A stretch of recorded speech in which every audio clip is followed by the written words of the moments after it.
The news day continues here on One News Now. I'm Riza Diaz. Search and rescue operations continue for the lone survivor of the crash Piper plane in Isabela.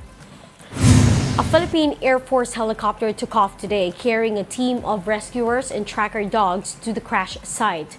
Authorities said there are indications that 43-year-old Irma Escalante may have gone on foot after surviving the crash.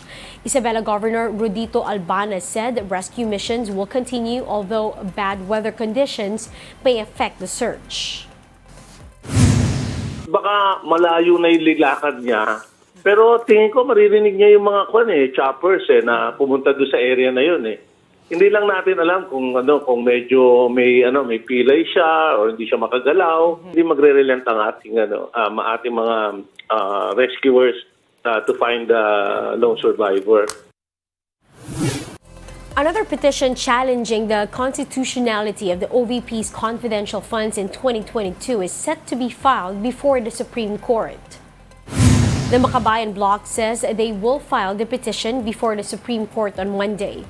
The group insists that the transfer of 125 million pesos to the OVP is unconstitutional and that the Vice President has not expressly provided authorities to use such funds. A similar petition had already been filed last month by a group led by legal and economic experts. Now, health experts are reminding the public to balance their food intake this holiday season. The Philippine Heart Association on CPR, Chairman Dr. Don Robles Pierre Reyes urged the public to avoid eating overly fatty, salty, and sugary foods as this could potentially cause health problems. He said a healthy option would be to add more fruits and vegetables in their meals. Kapag tayo naghanda, nandyan ang lechon, nandyan ang hamon, nandyan po ang queso, spaghetti, lahat po ng alam nating masasarap. Pero kailangan pong balansehin natin ito sa pagkain natin ng high-fiber food like vegetables. Maganda po tayo ng vegetable-based na dishes. And of course, huwag po natin kalimutan ang prutas. Meanwhile, a restaurant in Makati offers an alternative to meat for those looking to start a plant-based diet. Greenery Kitchen co-owner Ivy Villamor said plant-based food are both nutritious and affordable. Ang health natin is becoming a priority nowadays, and maganda dito, nagiging health conscious na yung mga Pilipino din. Kaya nagiging patok na rin sa kanila and open sila na akapin at itry ang plant-based vegan food options. Kung cost lang yung pag-uusapan natin, it will be more cheaper to go to a vegan plant-based diet. We'll be back with more stories after the break. Keep it here on One News.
You're still watching One News Now. I'm Riza Diaz. A historic civilian voyage to the West Philippine Sea is set for tomorrow.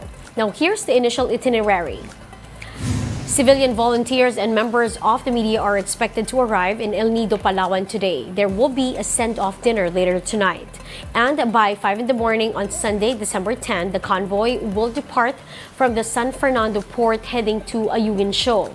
They are expected to arrive at the vicinity of Ayungin or Second Thomas Shoal by 5 in the morning on Monday, December 11. The convoy will stay for a few hours along Ayungin before heading off to Lawak or Nanshan Island and then to Patag or Flat Island later after that day. Now, 1 p.m. on Monday, the convoy is expected to head back to San Fernando Port in El Nido. So what can we expect from this historic coverage in the West Philippine Sea? Despite the civilian trip being widely reported and the Philippine government's effort to be transparent, the chief's Ed Lingal believes there is still the possibility of China reacting negatively to the convoy. We don't know how the Chinese will be reacting to this particular Christmas convoy. We do hope that with the transparency that the government has tried to put in place, the Chinese are well aware of what's happening. They're well aware that this is a peaceful convoy. Meanwhile, there's also signal and connection challenges that may affect broadcast. Gretchen Ho of The Big Story said they will try their best to go live and send real-time footage in the West Philippine Sea. There will be a briefing for the media later today. So far, the press has been reminded not to report on some sensitive information concerning security. They told us not to say, for example, the number of PCG vessels. That's highly confidential because we don't want to compromise their security. But apart from that, they also told us not to shoot our government and military assets in the Patag and Lawak Islands so as not to give information unnecessarily.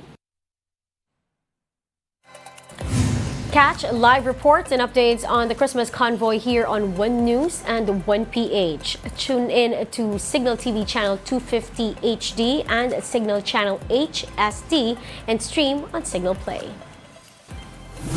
And those are the top stories of the hour. Join us later at 12 noon as we continue to monitor the day's biggest stories. I'm Riza Diaz. We are One News.